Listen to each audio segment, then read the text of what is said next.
Paolo, binigyan ng singsing si Kim Chu.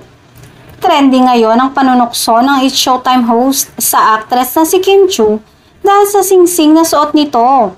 Tila tinatago kasi ito ni Kim, ngunit binuko naman ni Jugs na ipakita umano ang nasa kamay ng dalaga. Ayon sa isang source ay galing ito sa aktor at leading man nito na si Paolo Avellino. Tila umano ito ang paraan ni Paolo upang magpasalamat sa aktres at ipakita kung gaano ka-espesyal si Kim sa kanya. Ito umano marahil ang noon pang napapabalita na promise ring ng dalawa. Labis namang ikinatuwa ng mga Kim Pao fans at nagdulot ng kilig dahil sa singsing na ito. May ilan ngang nagkukwentong source na opisyal nang may relasyon sina Kim at Paolo sa totoong buhay.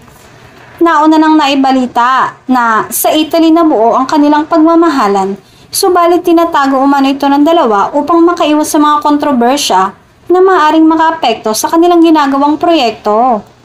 Matatandaan na nagpunta noon ang dalawa sa Italy para sa isang show at para i-promote na rin ang kanilang pinagtatambalang teleserye.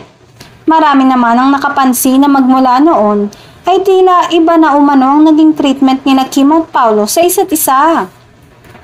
Hindi naman lingid sa kaalaman ng lahat na labis na pinag-uusapan ngayon ng tambalang Kim Pao matapos ang matagumpay nilang mga teleserye. Marami ang kinilig sa kanilang love team at umaasa na sana ay umamin sa kanilang relasyon. Sa ngayon ay hindi pa naman naglalabas ng anumang pahayag sina Paolo Avellino at Kim Chu patungkol sa balitang ito.